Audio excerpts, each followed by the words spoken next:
Welcome everyone to today's virtual gallery tour of artwork in the Museum of Art and Archaeology. We are exploring works that complement the Daniel Boone Regional Library's One Read selection this year, A Gentleman in Moscow by Amor Towles. So this tour will highlight works of art from Russia, as well as works that reflect Count Rostov's experience in the Metropol Hotel. My name is Lauren Williams, and I'm one of the co-chairs of the One Read program. This is the 9th year that the Museum of Art and Archaeology has partnered with the library during One Read, co-sponsoring films, as they've done this year, displays and tours, and we very much appreciate this relationship. And I'm excited they've been creative and adaptable this year by moving the tour online. I want to thank in particular docent Valerie Hammons for leading today's tour, and with that, I will turn things over to Valerie. Hello, I'm Valerie Hammons. I'm a docent at the Museum of Art and Archaeology.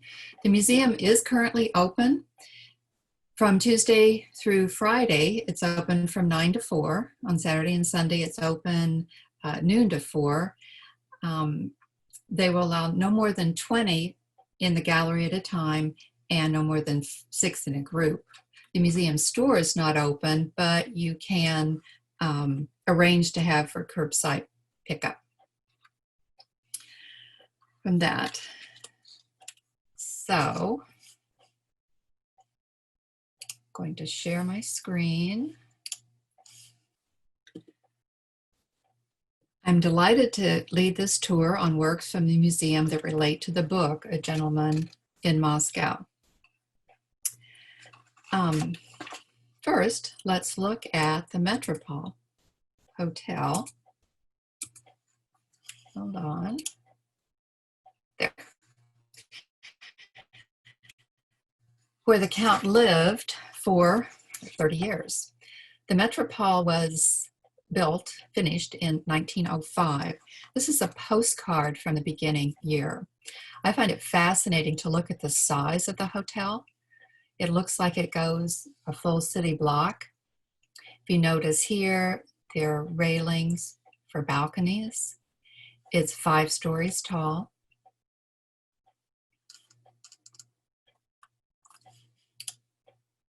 This is a photograph of the hotel.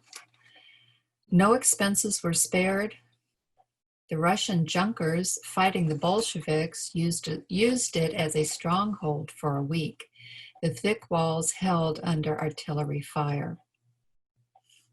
As you look, you see the ladies with their parasols and bonnets, long dresses, streetcars running. This is a modern view of the outside of the Metropol. It was a hotel for foreigners. It has 351 rooms, both newly appointed and then decorated as they would have been. And we'll look at a couple of rooms there today. 80% of the hotel's interior design dates back to the beginning. There have been famous guests there: Michael Jackson, Lee Harvey Oswald stayed there for a while, and a world-famous Russian ballerina, Diana Vishenev, stayed there. Room 2217 was where the first constitution of the Soviet Union was written. People writing it were told that they could not leave the room until it was finished, so it was done in a few days. This is the hotel lobby.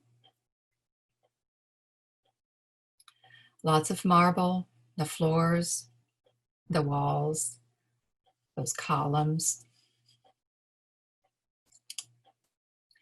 This is our author, Amor Towles, with a correspondent, Liz Palmer, in the lobby at the Metropol.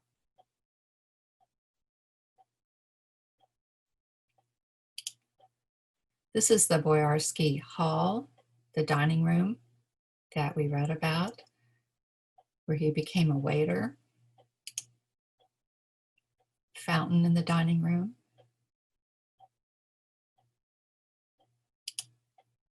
Hallways leading to the rooms. Elevator, I love this with the stained glass.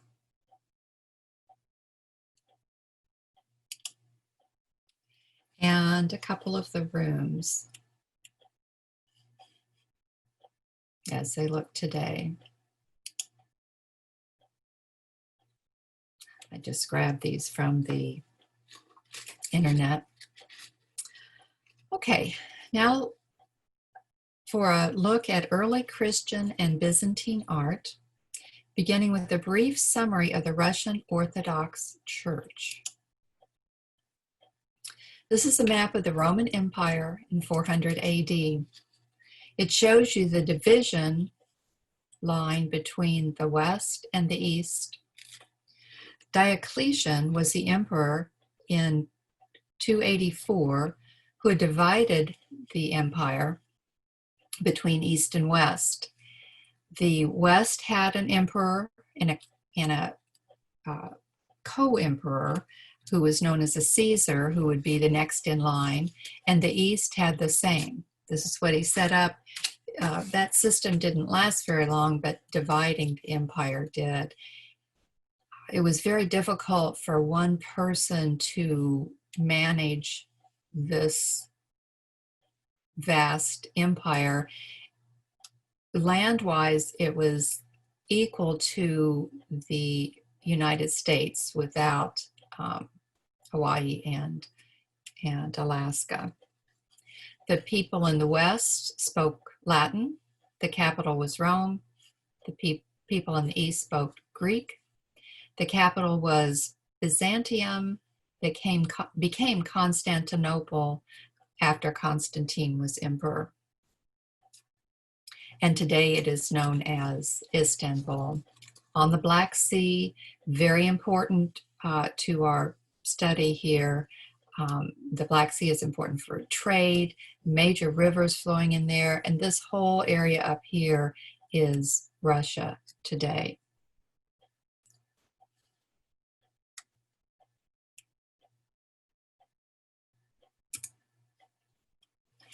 This is a map a little later on of the Byzantine Empire, because that used to be Byzantium, Constantinople was, and they had lost the West from peoples moving in. You can see the Frankish kingdom here, Visigoths, there were Ostrogoths,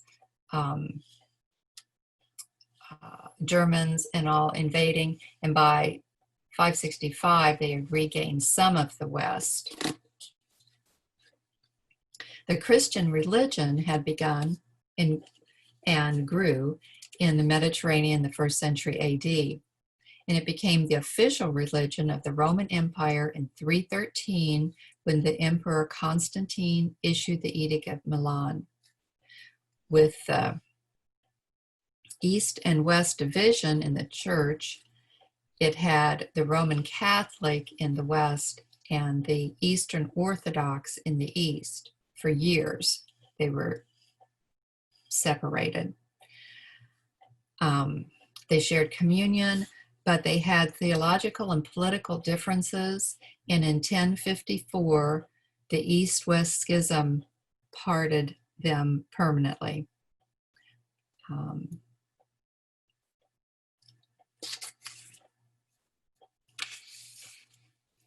So after that point, we have the Eastern Orthodox Church, and it is the second largest Christian church with about 220 million baptized members.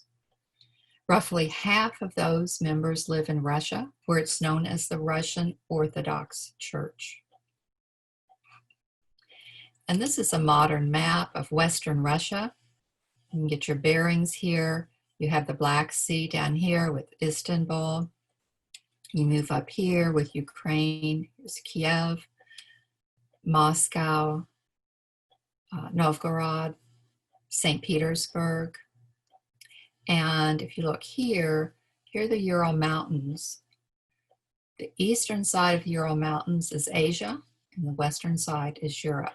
So this whole western Russia is full of rivers and plains, and people would kind of march back and forth for years. So first we're going to talk about Russian icons. and the museum has several, and I wanted to give kind of a background of icons. In the beginning, the Eastern Orthodox churches displayed an icon attached to a screen that separated the nave from the sanctuary. These icons depicted holy or saintly beings, maybe a local saint or a religious scene associated with the church. By the 14th century, there were so many icons attached to these screens that an invention known as an iconostasis was used. This was a combined altar, screen, and icon stand that might fill the entire width, as it does here, and be quite high in the church. The iconostasis was made of wood, maybe elaborately carved and gilded, and icons were arranged in tiers in a prescribed order. So anytime you see one of these screens, you will have a prescribed order. I wanted to talk about some icons. These are images that I got from the National Gallery of Art. In the Christian churches in the Eastern Mediterranean, the style of icons was fully developed before Russia converted to Christianity in the 9th century. And so the Russians adopted the Byzantine style. In fact, the early artists decorating the churches were Greek. And after the Russian artists were trained, they did not express their individuality, thus continuing the iconography of the past. Icons are not signed. And these are a couple of icons, Byzantine icons, this one showing Christ with Mary and John. And this is one with Christ raising Lazarus from the dead. And you can see the paint is chipped away here so that you can see the wood.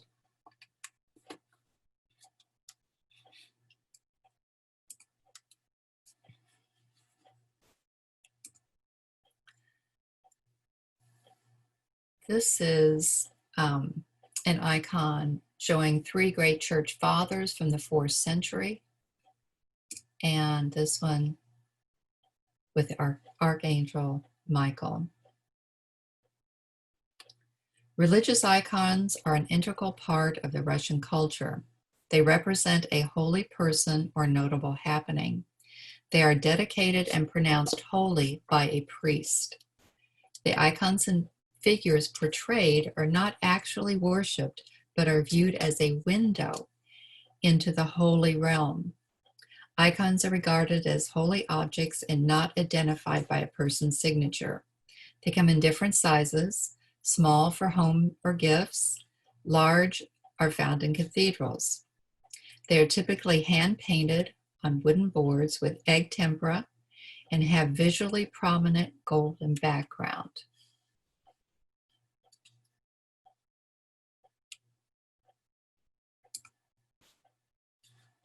Now let's look at some of the icons from the museum. And all of these are out. If you go to the museum today, you can see them.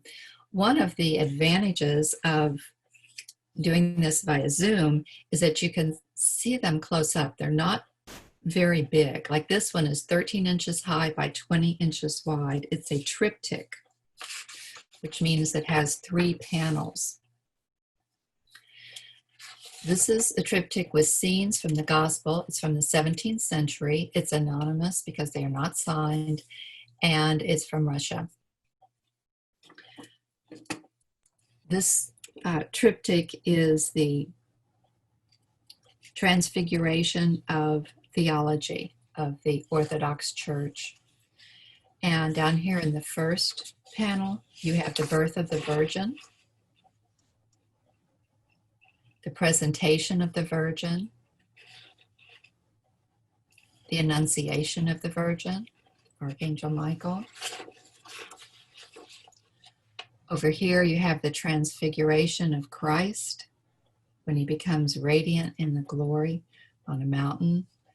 There were 3 of his disciples were with him, and I assume these were the 3 disciples, Peter, James, and John, and up with Christ were Moses and Elijah.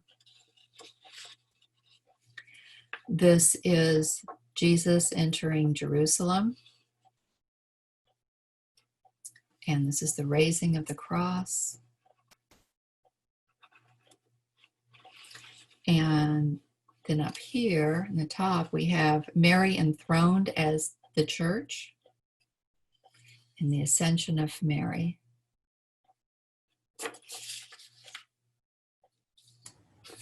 Valerie, can you say something about why they weren't signed? Yes, they were not.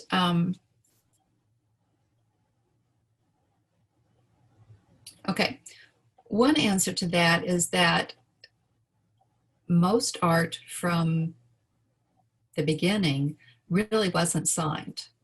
Not just religious art, but any kind of art wasn't. So I think that plays into it. But also, this was dedicated by a priest, and you were not supposed to think of the painter. That makes sense.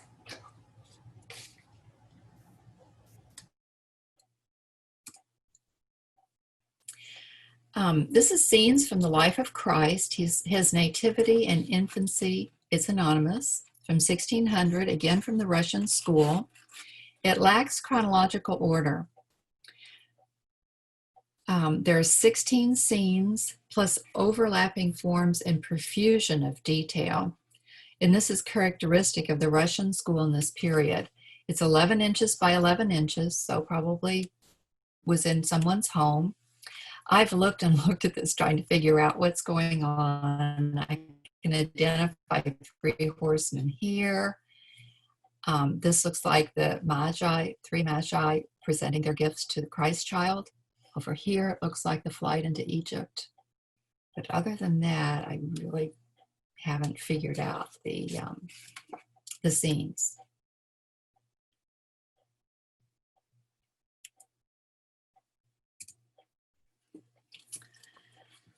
This is an icon of Saint Athanasius and Saint Catherine of Alexandria. It's the Macedonian school, which is north of Greece, so it's all there in the Eastern Mediterranean. These saints lived around 300 AD and are recognized as defenders of the Greek Orthodox faith. This is about 9 inches by 6 3/4 inches. On the left is Saint Athanasius. He's often viewed as a father of orthodoxy. He may have been the main author of the Nicene Creed. He's the first person to identify the 27 books of the New Testament that are still in use today. He is shown with a book in his hand. You can see they both have the halos around them, lots of gilding. This is St. Catherine of Alexandria. She's the patron saint of, among others, scholars and theologians.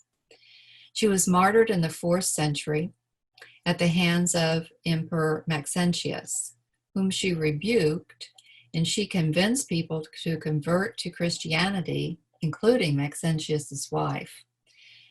Maxentius had his wife sentenced to death because she was a Christian, and then he wanted to marry St. Catherine, but she refused him, and so he sentenced her to be killed on a spiked wheel. When she touched the wheel, it broke apart, so he had her beheaded. It is said that a milk-like substance rather than blood flowed from her neck. And the museum, this doesn't have a Russian connection, but I wanted to show you a piece in the museum. This is oil obsidian. It is from 1625, and this shows St. Catherine and the angels taking her head and the blood-like substance flowing out of it. It's a wonderful piece to look at. It has a very fancy frame, but I don't have the frame part of it. This is the Blessed Virgin Mary. It's a Greek school. The configuration of the Madonna's face with its long nose, small mouth, almond-shaped eyes, is a good example of the stylistic conventions found in icons. Look at the elaborate gilded halo around her head. And you can see the wood that it was painted on. These are all tempera.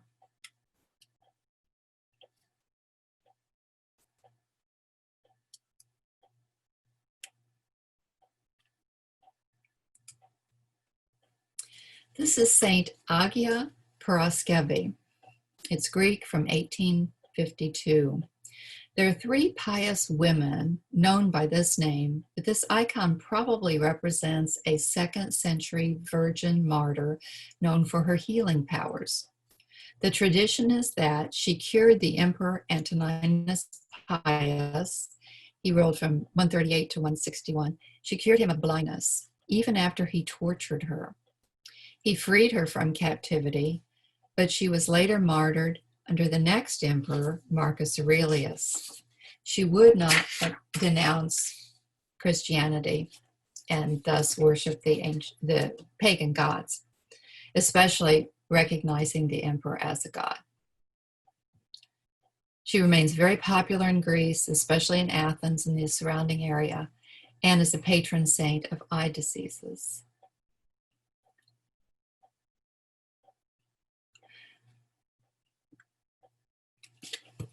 I've been listening to this great course on the early Middle Ages and finding out about the Christians just got into so much trouble because they would not renounce Christianity and worship the emperor as a god. And that's how they would be tried and then sentenced to death.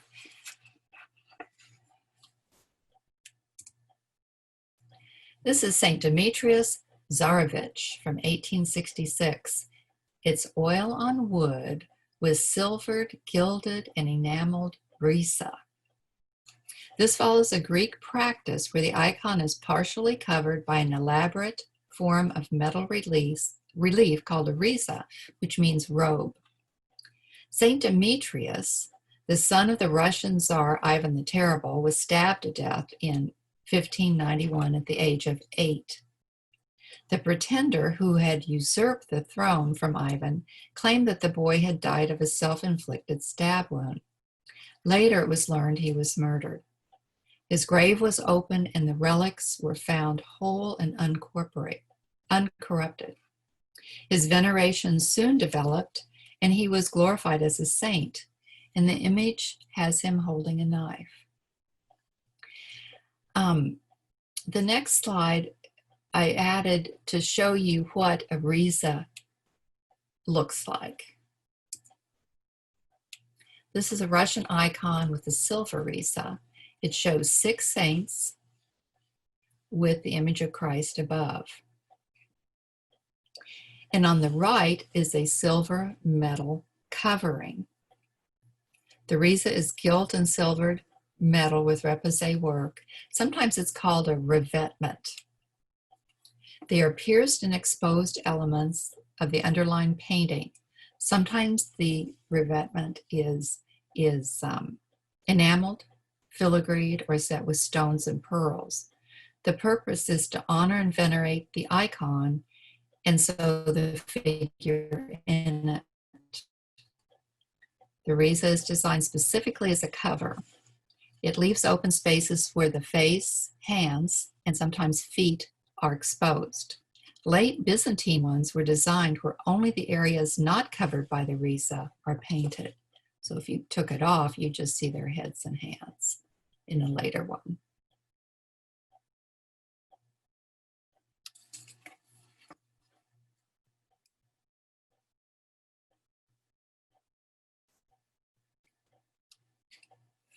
This is an amulet depicting Saint Symeon Stylites the Younger. It's from the 12th century and it's lead. It's the size of a coin. Saint Symeon was the last of 3 saints canonized by the Eastern Orthodox Church. He lived his life about 949 to 1022, and he lived in and around Constantinople. This lead amulet shows a bust of Saint Symeon emerging from the top of a column. There's an angel on either side. This one has a ladder. It's on a ladder. And below are the saint's mother and his disciple, Conan. Saint Symeon was an ascetic who lived most of his life on the top of a column. He had renounced his material possessions, and he spent his day in prayer, preaching, and fasting. After his death, the column on which he died was venerated and attracted pilgrims who came to be healed. Amulets like this one were considered to have healing properties and were made for pilgrims who came to the sanctuary. There's an inscription around the edge of this that reads, "Blessed Medallion of Saint Symeon, Thaumaturgus, healer, performer of miracles, praise God and his saints. Amen." Valerie, we have a question actually about the previous slide about the Riza. And the question is it known what was used to craft the silver? It's so intricate. It's repoussé, so it's just tools that pierce and create the design in it. It's kind of, to me, I think of just silver flatware that you could have. It's the same kind of silver working, I think. Okay. No problem.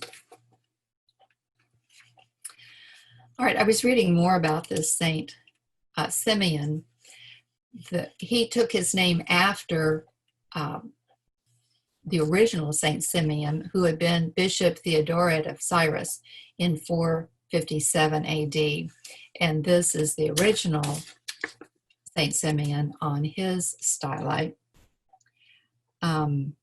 He lived about 390 to 459 in Syria. And he lived on top of this column. It's a 50-foot column for 20 years, unprotected.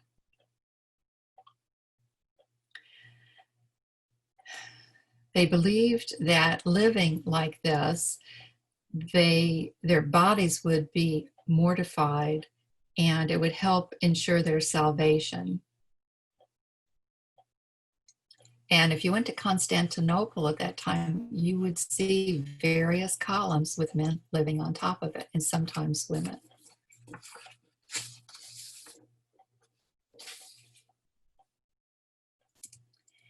Next is a censer. This is the one of the museums. It's made out of pottery. It's Byzantine. It's from the 6th or 7th century. And I grabbed a slide to show you a little more common one. This is from the 15th century. It's from a Russian church, in the form of a Russian church. And you would burn incense inside of it, and it would be used in church rituals. And the next one shows you a Catholic chain censer designed for swinging. And this is a painting that the museum has, King Solomon making offerings to the gods. This is King Solomon here in his robes. He has taken off his turban, his scepter.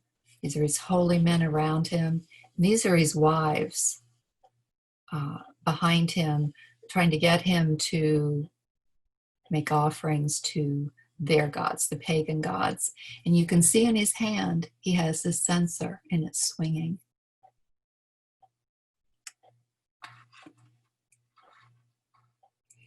Now let's look at a little more modern work.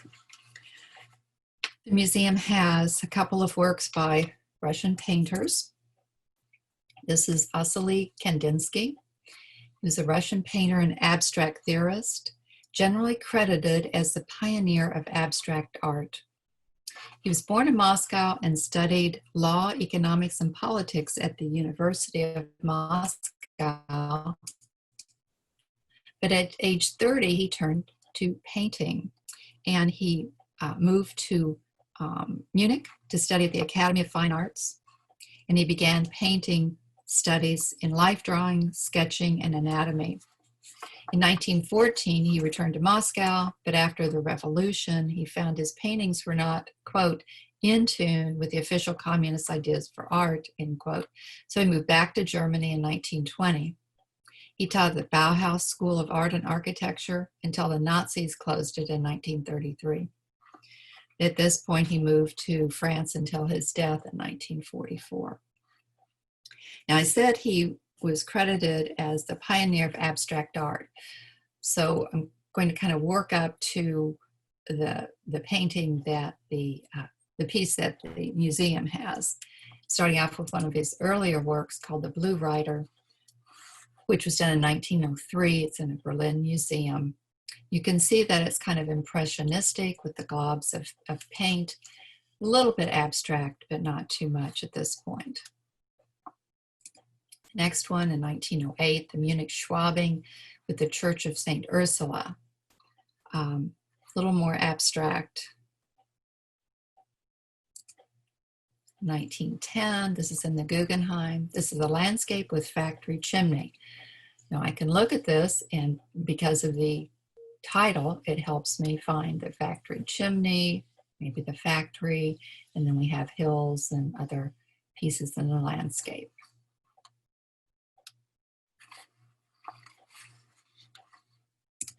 This one, Kandinsky's Cossacks or Battle in 1910 to 11, is in the Tate.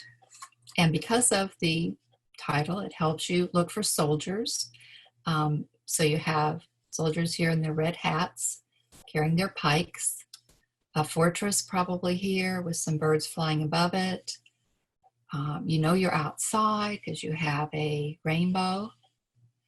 And then possibly a couple of soldiers on horseback, very abstract horses, with their sabers. Again, another soldier with a saber.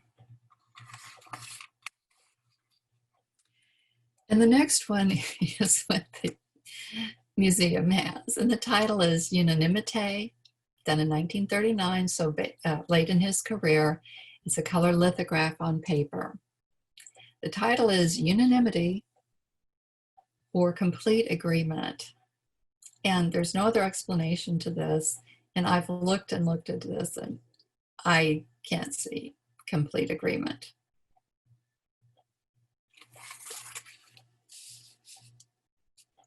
But one thing I did find out, that at the age of 97, Georgia O'Keeffe was still reading excerpts from his book concerning the spiritual in art. So he was very well known among artists. And we have this color lithograph by him. Another Russian painter is Konstantin Makovsky. He was an influential Russian painter. He was born in Moscow, trained at the Moscow School of Painting. He painted about everyday life and historical paintings. And he was one of the most highly appreciated and highly paid Russian painters of the time. The museum has this piece by him, a Bacchanal, he did in 1889. It's a mechanical reproductive print on paper of photogravure. I found, because I had trouble identifying everything in the picture, I did find another version by him that was colored. So if you want to look at one or the other while I explain it, these are, a bacchanal actually is an occasion of wild and drunken revelry by followers of Bacchus, the Roman god of wine. And so in the middle here, you have a statue of Bacchus, one here, and you have participants in this bacchanal. You have Maenads, who are the women who follow Bacchus, and you have satyrs, who are half goat, half man, dancing around with some tambourines.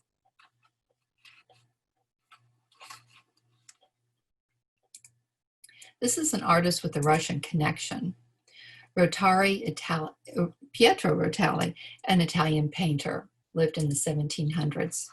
He worked most of his career in Italy, but he moved to Vienna in 1750 to be the court painter for the Empress Maria Theresa. Then 6 years later, he was invited to Russia to be the court painter for the Empress Elizaveta Petrovna. And he went to Dresden to work for another court for a while, and he returned to St. Petersburg to work in the court of Catherine II, the Empress of Russia. So the last 12 years of his life, he was a court painter. He was very much in demand as a portraitist and painted royal families in Dresden and St. Petersburg. His portraits, mostly of women, were renowned as beautiful and realistic. And I grabbed some from the internet to kind of give you an idea before I show you the museum's one. This is a girl with a book, and you can see her hat with the tassel, the luminescent earrings, and the look. This is a girl with a flower in her hair. And this is the girl with the white ruff. So now the museum painting is a young woman with a sprig of jasmine, done about 1760. This is very Rococo style, with its pastel colors, her sensuous parted lips, her light-hearted mood, luminous pearl earrings, her demure look, like the previous one, and the lace fabric. This was probably an idealized, beautiful woman of the period, maybe like a poster girl or a pinup girl.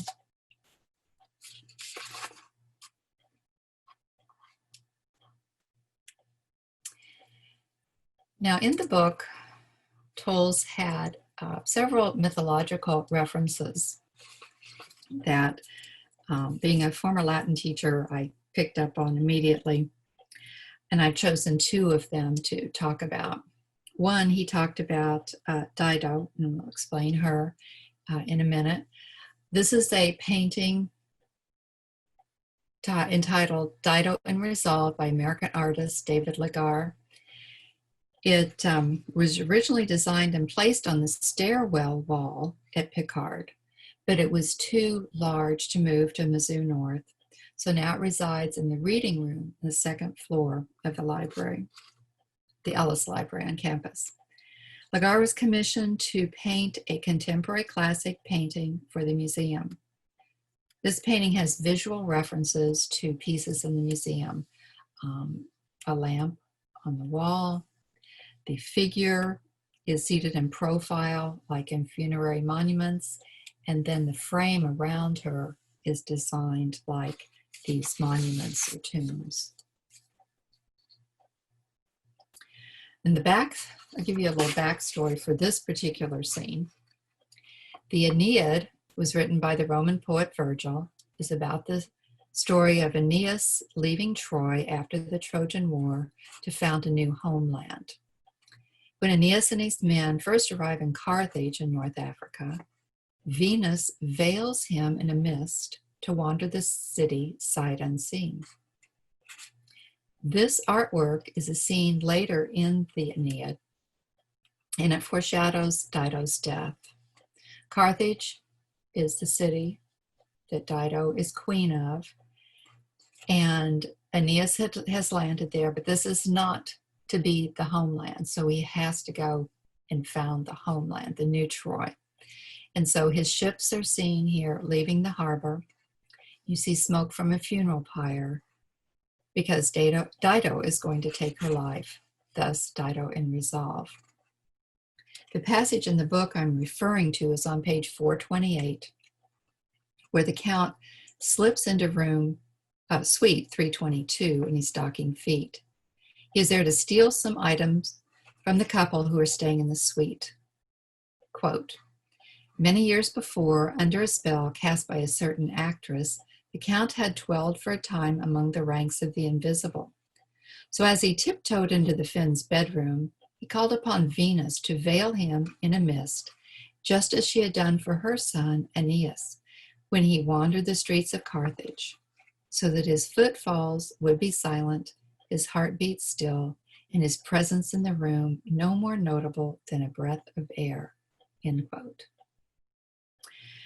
That passage just really moved me reading it and reading it again. To me, it's a very well-read author who can so seamlessly work a scene from the classics into his novel.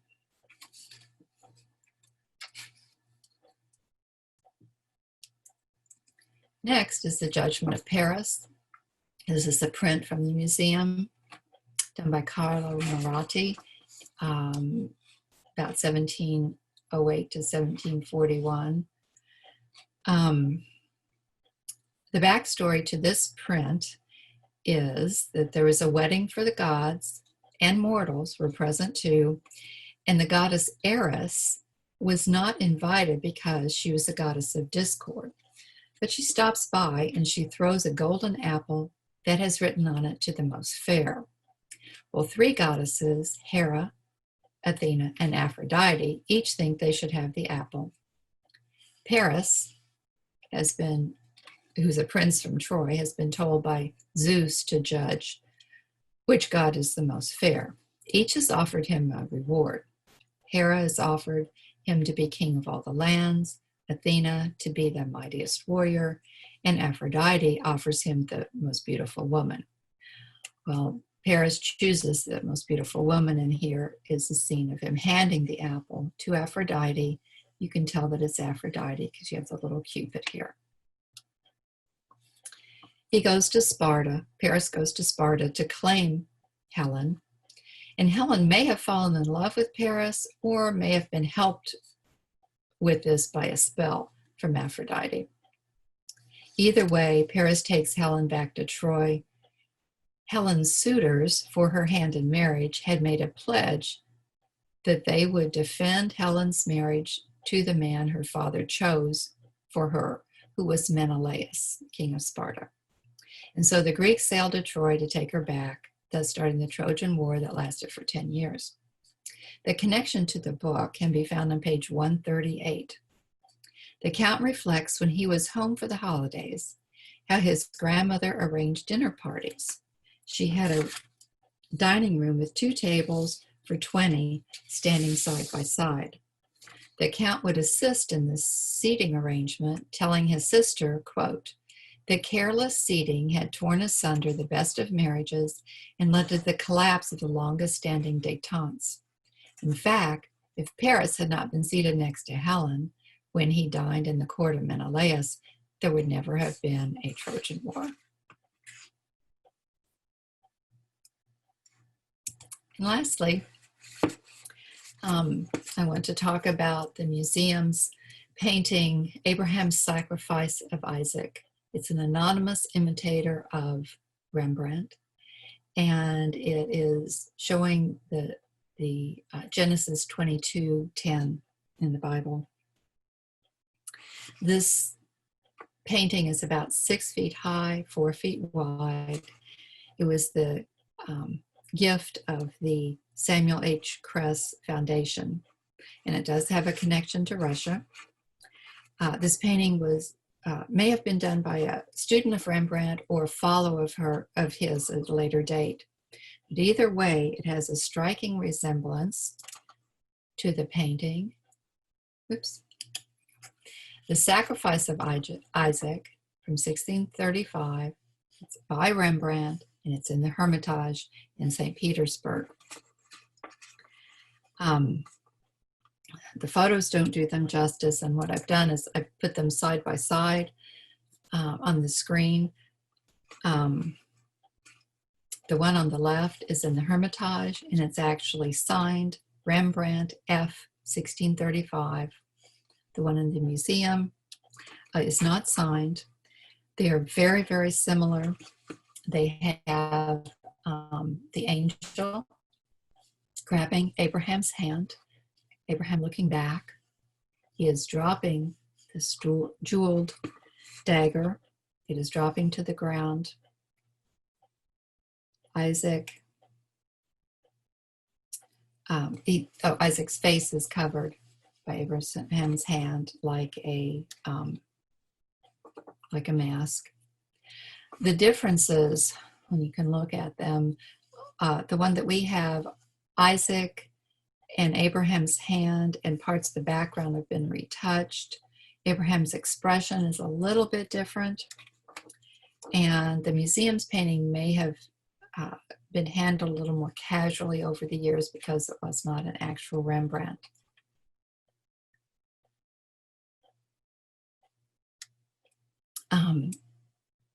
Rembrandt was not real happy with these versions, and so he repainted it in a third one entitled Angel Prevents the Sacrifice of Isaac, 1636.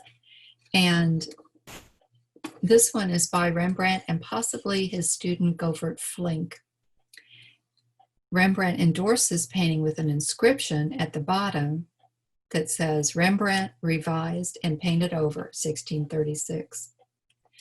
You can see that the angel is still grabbing his hand, Abraham's hand. The knife is still dropping. Abraham's hand is still over Isaac, but the placement of the angel has changed to the back instead of the side of Abraham. And if you want to, if you're ever at the Nelson Atkins in Kansas City, they have the Sacrifice of Abraham by Peter Paul Rubens that is similar scene to this.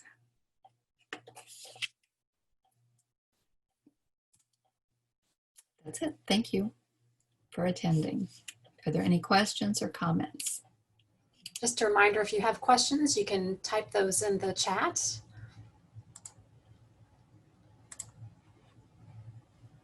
We have some comments of great. I did want to mention that in the chat we had pasted, if you want to know more about the complicated triptych that Valerie showed toward the beginning of her slides, you can read an article in the 2016 issue of Muse on the museum's website. And that's that web address again. Lots of thank yous, Valerie. You're so welcome. This was fun. One thing about the museum, they have a database called Argus, A-R-G-U-S, that anyone can go to, and you just type in Abraham, and then you can get all the information about that painting, and then, as Lauren was just saying, where you can read about it in other publications, or when it might have gone out on loan someplace. We do have a question. Someone wants if you could explain what tempera is. Tempera. Tempera. It's just tempera paint that you use today. Instead of oil paint, it's tempera paint. I've forgotten at the moment exactly what it consists of. I think it's egg and something, dyes. Okay. Well, thank you all for attending, and thank you, Valerie, for sharing your time and expertise with us. We appreciate that. As Valerie mentioned, you can visit the museum now under their safety guidelines. So if you visit their website, you can read more about that. And thank you, everyone, for attending. And we hope you enjoy the rest of your day.